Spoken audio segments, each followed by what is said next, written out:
American national government. This is Dr. Patrick Stewart. Chapter 4, Civil Liberties. In this segment, we'll be addressing the learning objectives of identifying how rights are protected from government intrusion and discussing the basis and attributes of freedoms of expression and religion. When we consider the freedom of expression, we consider that there are three different approaches for understanding this and the freedom of expression. The absolutist approach suggests that the First Amendment is something that should be taken literally. The idea that Congress shall make no law means that government cannot take any action interfering with free expression, regardless of how offensive, hurtful, or harmful such expression may be. Now, on the other hand, while the preferred freedoms approach suggests that freedom of expression is fundamental and should be valued above all other freedoms in order to achieve free society, it is not an absolute right. And ultimately, this leads to the idea of the balancing test, in which competing values are weighted on a case-by-case basis to determine whether restrictions on speech are warranted. So when we look at specific tests of freedom of speech, two of them spring to mind. The first, which is one that is not in use today, but was a very important part of the evolution of our judicial system and its application of the law, is that of the clear and present danger. This came about from Ch4 versus the United States in 1919, and here it states that whether words are used in such a circumstance are of such a nature that they create a clear and present danger to bring about substantive evils the government would not normally protect against, you can have some infringement upon the freedom of expression.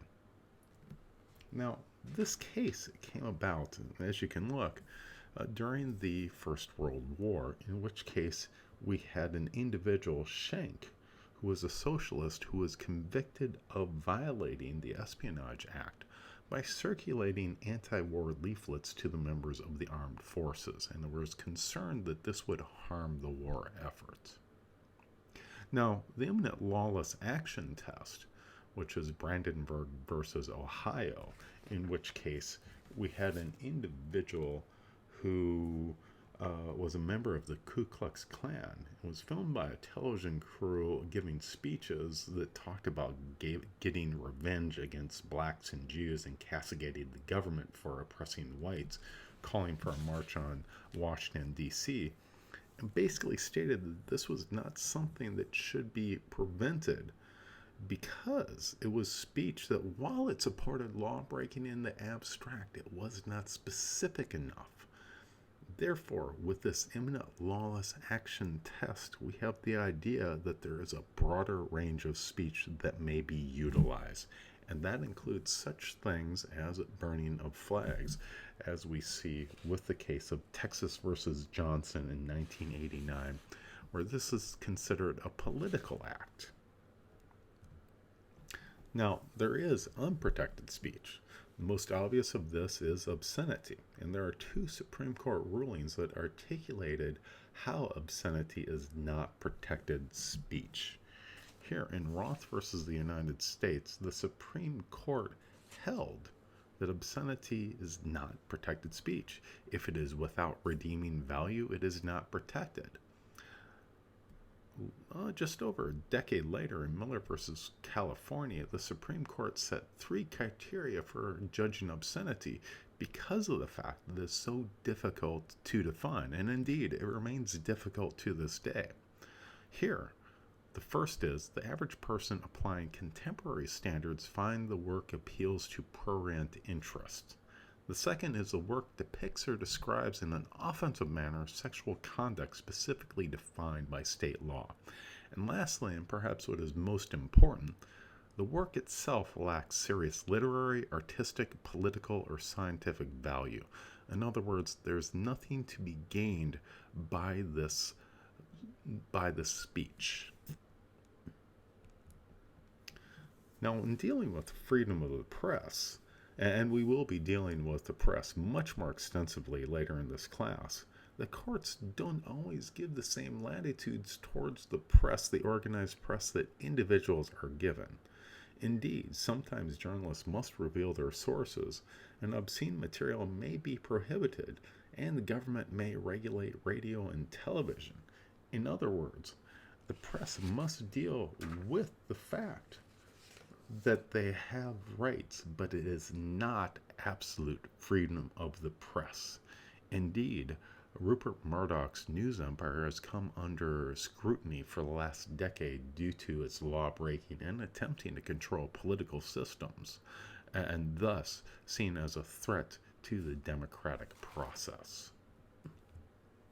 Now, there is likewise unprotected speech, and there are two different forms, and ultimately the aggrieved party must suffer some harm. First of all, there's libel. This is the making of false and defaming statements about someone in print or in other media, whereas slander is the actual speaking of false and defaming statements about someone. Now, first of all, we have to consider whether or not that person is someone in the public eye. In other words, a public figure or a private figure, and different standards are applied. But regardless, if something is true, it cannot be considered libel or slander. Now, connected with this is the concept of freedom of assembly. Here, it is seen as a freedom that is in par with the right to speech. Indeed, gathering together is a form of speech. It is a form of group assembly in which people are stating that we stand together. So while cities may require permits to use public grounds, they may not use this licensing power to suppress free speech. Indeed, in 1977 in Skokie, Illinois, a suburb of Chicago, the Nazis were able to march with the support of the American Civil Liberties Union, which is seen as a very liberal organization, and indeed they do support liberal ends of the Bill of Rights. And here they were allowed to march in the predominantly Jewish community despite the positions that were considered by many to be, and still are considered by many to be, abhorrent. Now, in 1995, however, the Supreme Court ruled that sponsors of the St. Patrick's Day parade in Boston had the right to exclude gay marchers. This was because the parade was private, and this was a form of private expression. So it wasn't absolute. Now, as we see in this image right here, and this is perhaps the most recent event, we see in Snyder versus Phelps, it was an 8-1 decision by the U.S. Supreme Court in which the family of Marine Lance Corporal Matthew Snyder, whose funeral was being protested by the Westboro Baptist Church and its leader Fred Phelps, and what might be considered a very offensive manner, was sued on the basis of this being an invasion of the privacy of this family. However, the Supreme Court ruled in favor of Phelps, stating that what Westboro said in the whole context of how and where it chose to say it is entitled to special protection under the First Amendment, and that protection cannot be overcome by a jury finding that the picketing was outrageous. In other words, U.S. Supreme Court Chief Justice John Roberts enunciated the fact that there is a freedom to assembly and a freedom to speech, even when this behavior might be considered offensive and outrageous. Now, freedom of religion is something that is considered sacrosanct within the United States, although Thomas Jefferson, one of the founding fathers, took the view that the First Amendment established a wall of separation between the church and state. Here, the Establishment Clause basically states that public authorities cannot show preference for one set of religious belief over others, or religious beliefs in general over non-religious beliefs. And there is a Free Exercise Clause that individuals are free to choose the religious beliefs and practice them as they see fit, or indeed to not practice any religion at all. A series of cases deal with what is perhaps one of the more problematic issues that has consistently faced our U.S. government, especially the federal government, as it has become involved with education on the state and local level. Here we're looking at government aid to church-related schools. In the first case, Everson versus New Jersey, in 1947, bus fare reimbursement to parents of both private and public school children was seen as a matter not of religion but of safety. Therefore, it wasn't necessarily a government aid to a religion. Indeed, this was expanded upon to a certain extent in Walsh versus the Tax Commission in 1970, in which the tax-exempt status of the churches were opposed due to their raising taxes. This was rejected by the U.S. Supreme Court because the assessing of church property might lead to excessive entanglement of church and state. So this knotty issue was not dealt with directly. Now, 3 tests 1 year later in Lemon versus Kurtzman was address this issue in order for church schools to receive aid. First of all, to do so, it must support a secular purpose. The second aspect is the primary effect of this aid is not to either advance or inhibit religion. And thirdly, there cannot be excessive entanglement of government with religion. Now, these concerns will certainly be in front of the U.S. Supreme Court in years to come. Now, finally, in the Mergens case in 1990, it was found that schools could not deny a student Bible study group the use of facilities after school. Basically, if it's open to any group, public group, it's open to religious public groups.